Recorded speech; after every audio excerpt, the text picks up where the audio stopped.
दोस्तों बात करने वाले हैं एक नई भर्ती के बारे में जो निकल के आ रही है Uttar Pradesh rail metro corporation के द्वारा। जी हाँ दोस्तों, Uttar Pradesh metro rail corporation में जो है भर्ती निकाली गई, जिसका आवेदन जो है 20 मार्च से शुरू हो जाएगा और 19 अप्रैल तक आप फॉर्म को आवेदन करेंगे। इसमें 400 से ज्यादा पद आपके रहने वाले हैं और शानदार भर्ती है। अगर आप एलिजिबल है तो फॉर्म को जरूर भरिएगा। चलिए जानते हैं इस भर्ती की संपूर्ण जानकारी के बारे में। अगर हम बात करें इंपोर्टेंट डेट्स के बारे में तो आप यहाँ देखेंगे तो पहले इंपोर्टेंट डेट दे दिया गया। इसमें आवेदन का प्रोसेस बताया गया कि कब से कब तक आवेदन फॉर्म भरे जाएंगे, एप्लीकेशन फी कब से कब तक ऐड करे जाएंगे। सबसे बड़ी बात रिटन एग्जाम का देखेंगे, सीबीटी होगा, कंप्यूटर बेस्ड टेस्ट होगा, जो पहले एग्जाम का डेट भी जारी कर दिया, लेकिन ये टेंटेटिव है। 11 मई, 12 मई और 14 मई को आपका एग्जाम होने वाला है। एडमिट कार्ड आपका जो 30 अप्रैल 2024 को जारी कर दिए जाएंगे। तो इन्होंने ऑलरेडी जो है इंपोर्टेंट डेट्स जो है वो पहले ही बता दिए हैं। अब हम बात करते हैं इसमें और इन्फॉर्मेशन के बारे में कि आपके पद क्या है, क्वालिफिकेशन, सैलरी। देखिए इसमें दो तरह के पद है, एक है नॉन एग्जीक्यूटिव और एक है एग्जीक्यूटिव कैटेगरी के पोस्ट। पहला एग्जीक्यूटिव की बात करें तो इसमें असिस्टेंट मैनेजर या इलेक्ट्रिकल की वैकेंसी है। 50,000 से 1,60,000 सैलरी आपको मिलेगी। ये पे स्केल है। इसके अलावा डीए पे अलाउंस अगर ऐड होगा तो बहुत सारे पद में आपको ये वृद्धि भी देखने को मिलता है। 11 पद इसमें रहने वाले हैं। बी.टेक अगर आपने कर रखा हुआ है इन इलेक्ट्रिकल या इलेक्ट्रिकल एंड इलेक्ट्रॉनिक्स इंजीनियरिंग में, या इसके इक्विवेलेंट कोई है किसी भी यूनिवर्सिटी से 60% मार्क्स के साथ, तो आप फॉर्म भरेंगे। लेकिन ये 60% मार्क्स जो है जनरल, ईडब्ल्यूएस और ओबीसी के लिए है। 50% मार्क्स अगर कोई SC/ST है और इस तरह के क्वालिफिकेशन फुलफिल करता है 50% मार्क्स के साथ भी SC/ST से आता है तो फॉर्म भर सकता है। 21 से 28 वर्ष की उम्र सीमा होनी चाहिए। इसमें आपका जो मेडिकल स्टूडेंट होने वाला है वो आपका एग्जीक्यूटिव टेक्निकल का होने वाला है। इसकी वजह से असिस्टेंट मैनेजर की वैकेंसी है सिग्नल एंड टेलीकम्युनिकेशन में। इसमें बी.टेक चाहिए इलेक्ट्रॉनिक्स में, इलेक्ट्रॉनिक्स एंड कम्युनिकेशन में या इसके वैलेंट, तो आप फॉर्म को भर सकते हैं। और 60% मिनिमम मार्क्स होने चाहिए। वही रूल सब में है। 50% मार्क्स जो है आपका SC/ST को 50% मार्क्स के साथ, और 60% मार्क्स जो है जनरल, ओबीसी को और रिजर्व को यहाँ पे पास होना चाहिए। 21 से 28 वर्ष की उम्र सीमा है। इसमें आप देख 6 पद हैं। असिस्टेंट मैनेजर ऑपरेशन के जो है आप देखेंगे 3 पद हैं। इसमें भी आपका बी.टेक वही सेम बोला गया है और 21 से 28 वर्ष की उम्र सीमा है। असिस्टेंट मैनेजर IT के हैं। इसमें आप बोला गया कि मास्टर डिग्री होनी चाहिए कंप्यूटर एप्लीकेशन में या कंप्यूटर साइंस या master of technology with specialization B Tech होना चाहिए कंप्यूटर साइंस में। तो आप यहाँ फॉर्म का आवेदन देंगे। 21 से 28 वर्ष की उम्र सीमा है। इसमें 3 पद है। 50,000 से 1,60,000 सैलरी है।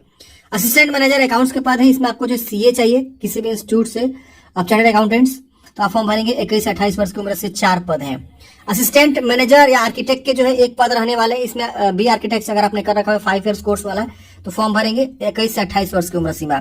असिस्टेंट मैनेजर या ह्यूमन रिसोर्स की वैकेंसी 2 पद रहने वाले हैं। फुल टाइम MBA HR या PGDM HR अगर आपने कर रखा है तो फॉर्म भरेंगे। 21 से 28 वर्ष की उम्र सीमा है।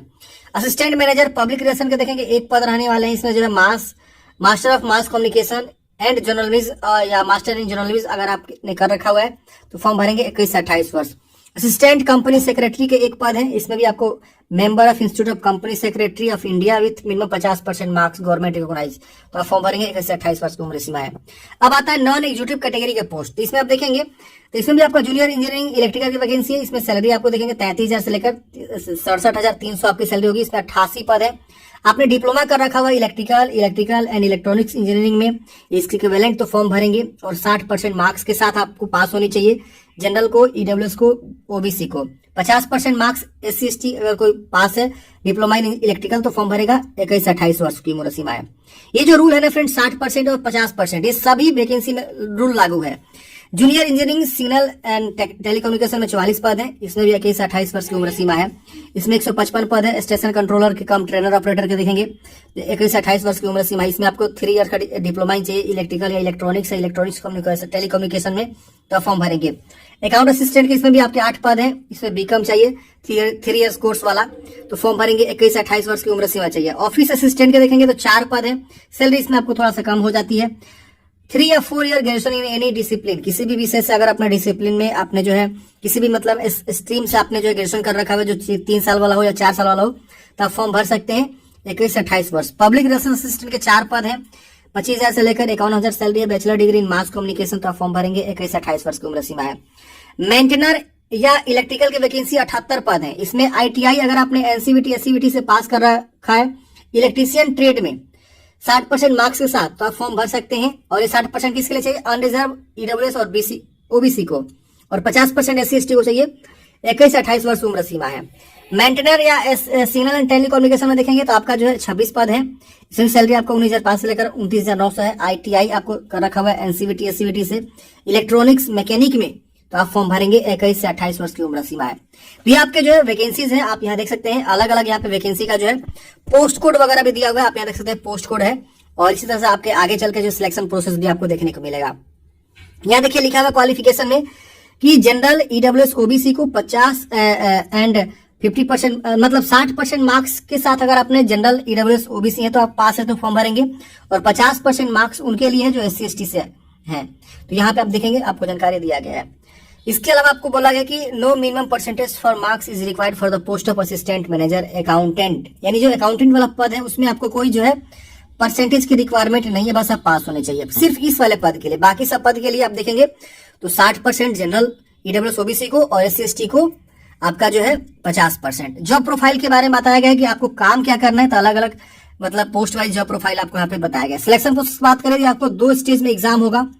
अगर कोई बंदा जो है असिस्टेंट मैनेजर पोस्ट कोड देखेंगे 02 यानी E02 और E01 और E03 के लिए अगर फॉर्म भरता है तो 2 स्टेज में उनका सिलेक्शन प्रोसेस होगा। एक रिटन टेस्ट होगा और दूसरा उनका जो डॉक्यूमेंट्स वेरिफिकेशन, और यहाँ पे आपको जो है मेडिकल एग्जामिनेशन होगा, आपका इस सिलेक्शन प्रोसेस रहेगा। बाकी इन सब पद के लिए कोई फॉर्म भरना चाहता है जैसे कि 04, 05, 06 में पोस्ट कोड बोल रहा हूँ, आप देखते चले जाएंगे 07, 08, तो इसमें भी आपका 08, 09 इसमें भी आपको 2 स्टेज में आपका रिटन एग्जाम होगा, मतलब सिलेक्शन प्रोसेस होगा। एक रिटन एग्जामिनेशन और फिर आपका डॉक्यूमेंट्स वेरिफिकेशन, मेडिकल एग्जामिनेशन आपके रहने वाले हैं। इसके बाद आप देखेंगे जूनियर इंजीनियरिंग जो पोस्ट कोड है 01, 02, इसमें आप देखेंगे तो इसमें भी आपको बताया गया है कि आपका जो है रिटन एग्जाम के बेस पे ही सिलेक्शन होने वाला है। इसके से for the post of station controller cum trainer operator के लिए देखेंगे 03 इसका पोस्ट कोड है। इसमें रिटन टेस्ट और साइको एप्टीट्यूड टेस्ट होगा और उसके बाद आपका मेडिकल होगा और बाकी के प्रोसेस होंगे। इसके बाद अकाउंट असिस्टेंट और ऑफिस असिस्टेंट के जो पद है इसमें भी आपका रिटन टेस्ट होगा और उसके बाद मेडिकल वेरिफिकेशन होगा। तो ये आपके बता दिए गए कितने स्टेज में आपका एग्जाम होंगे। मेंटेनर और इलेक्ट्रिकल के जो पद है 07 इसमें आपका रिटन टेस्ट होगा और फिर जो है डॉक्यूमेंट्स वेरिफिकेशन, मेडिकल एग्जामिनेशन, ये आपके सिलेक्शन प्रोसेस जो बताए गए। और कंप्यूटर बेस्ड एग्जाम होगा, ऑनलाइन आपको एग्जाम देना होंगे। अब देखिए यहाँ पे रिटन एग्जाम के बारे में इन्होंने बताया हुआ है कि रिटन एग्जाम जो होगा आपका ऑब्जेक्टिव टाइप होगा, CBT कंप्यूटर बेस्ड एग्जाम होगा, सेम डे हो सकता है या ज्यादा दिन भी लग सकता है एग्जाम में। हिंदी इंग्लिश दोनों लैंग्वेज आपको एग्जाम रहने वाले हैं। ऑब्जेक्टिव टाइप मल्टीपल चॉइस यानी 4 ऑप्शन वाला आपका जो यहाँ पे एग्जाम होने वाले हैं, जिसमें बताया गया है कि आपका जो है English language, general awareness, logical ability, cognitive aptitude and knowledge end of the discipline के नॉलेज के बारे में यहाँ से पूछा जाएगा। तो ये आपके जो है यहाँ पे रहने वाले 140 क्वेश्चंस आपको सॉल्व करने हैं। ये कैटेगरी 01, 09 और NE01 और NE06 इस क्वेश्चन कैरिंग इक्वल मार्क्स, मतलब इन सबके लिए सेम क्वेश्चन आपको जो है कैरी होंगे। इसके से there will be total 100 question for category.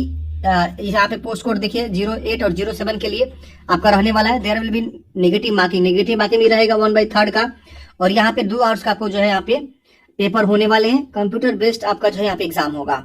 अब यहाँ पे देखिए आपको बताया गया ये सब जानकारी आप एक बार जरूर पढ़ेंगे। एग्जामिनेशन सेंटर की बात करें तो आपको एग्जाम सेंटर देखेंगे आगरा, अलीगढ़, बरेली, गाजियाबाद, गोरखपुर, झांसी, कानपुर, लखनऊ, हर जगह आपको एग्जाम सेंटर देखने को मिलेंगे जो प्रॉपर यूपी के ही सारे सिटीज आपको देखने को मिलेंगे। और वैकेंसी भी यूपी के है। रिजर्वेशन जो रूल लागू होगा वो भी यूपी के ही अकॉर्डिंग लागू होगा। अदर स्टेट वाले तो फॉर्म भर सकते हैं लेकिन आपको रिजर्वेशन का फायदा नहीं मिलेगा। अब यहाँ पे ट्रेनिंग का कॉस्ट यहाँ पे बोला गया, देखिए जब आप यहाँ पे सिलेक्ट होंगे ना तो आपसे एक बॉन्ड साइन कराया जाएगा। यहाँ पे देखिए आपको बताया गया अगर आप एग्जीक्यूटिव पोस्ट के लिए फॉर्म भरेंगे तो आपको जो है ना 3 लाख रुपए का जो है ना एक बॉन्ड साइन कराया जाएगा। आपको इतना रुपए जमा करना होगा। इनके जो भी रूल्स है आप उसे तोड़ेंगे तो उसमें से आपको पैसे डिडक्ट कर लिए जाते हैं। ये आपके पैसे बहुत ज्यादा वैल्यूएबल होते हैं, इसीलिए लोग आपसे बॉन्ड साइन कराते हैं। अब देखेंगे यहाँ पे जो है कॉस्ट ऑफ ट्रेनिंग आप ही से बियर कराया जाएगा और इसके अलावा आपको बॉन्ड भी साइन कराया जाएगा। देख रहे हैं ना, इतना रुपए आपको देना होगा। अगर आप इस पद के लिए फॉर्म भरेंगे तो आपको जो है 1,50,000 का बॉन्ड देना होगा। मेंटेनेंस के लिए फॉर्म भरेंगे तो 75,000 का बॉन्ड देना होगा। इस सब पद के लिए भरेंगे तो 3 लाख का बॉन्ड आपको देना होगा। इस तरह से आपको देखिए बॉन्ड के बारे में जानकारी आपको दिया गया है। तो ये जो है एक सिक्योरिटी बॉन्ड है, आपको देना होगा इतना रुपए बॉन्ड साइन करके। अब यहाँ पे ट्रेनिंग एंड प्रोबेशन के बारे में बताया गया, पे एंड और भी अलाउंसेस वगैरह के बारे में बताया गया है। इसके अलावा रिजर्वेशन वगैरह के बारे में बताया गया है। एज रिलेक्शन के बारे में बताया गया कि 5 ईयर्स का SC ST OBC को छूट है और यहाँ पे आप देख सकते हैं अपर एज में आपको जो है छूट यहाँ पे दिया गया है। इसके अलावा जो रिजर्व पोस्ट है उसी के लिए, इसके अलावा और भी बेनिफिट्स यहाँ पे आपको देखने को मिल जाते हैं। तो फॉर्म भरने से पहले आप जो एक बार नोटिफिकेशन को भी जरूर पढ़ेंगे। बात करें एप्लीकेशन फी का फॉर्म भरने का तो देखेंगे 1180 रुपये आपको जो है ये जो है आपका एप्लीकेशन फी है जनरल, ईडब्ल्यूएस, ओबीसी को। और SC ST को अगर हम बात करें तो 826 रुपये एप्लीकेशन फी है फॉर्म भरने का। अब बताएगा कि कैसे आपको फॉर्म को भरना है, तो upmetrorail.com की वेबसाइट पे आप जाके जो फॉर्म को अप्लाई करेंगे, प्रॉपर एक वीडियो लेकर आएंगे जिससे इसका आवेदन स्टार्ट होगा। 20 तारीख से इसका आवेदन जो स्टार्ट हो रहे हैं। तो आशा करता हूँ फ्रेंड्स आपको इस भर्ती के बारे में सारी जानकारी समझ में आया होगा। आपके मन में कोई भी डाउट है, कमेंट है, आप कमेंट बॉक्स में पूछ सकते हैं। जैसे इसका आवेदन स्टार्ट होगा हम प्रॉपर वीडियो लेकर आएंगे। नोटिफिकेशन डाउनलोड करना चाहते हैं तो मैंने आपको लिंक जो डिस्क्रिप्शन बॉक्स में प्रोवाइड कर दिया है, क्लिक करके आप जो नोटिफिकेशन को डाउनलोड कर सकते हैं। और हाँ, बिहार मेट्रो में भी आपको जो है वैकेंसी निकालेगी, जो कि पटना मेट्रो रेल कारपोरेशन में। तो भी वीडियो नहीं देखे तो देख लीजिएगा, उसका भी लिंक आपको डिस्क्रिप्शन बॉक्स में प्रोवाइड कर दिया हूं, या चैनल पे जाके भी देख सकते हैं। आशा करता हूं आपको जानकारी समझ में आएगा। मिलते हैं किसी नेक्स्ट वीडियो में। जय हिंद, आपका दिन शुभ हो।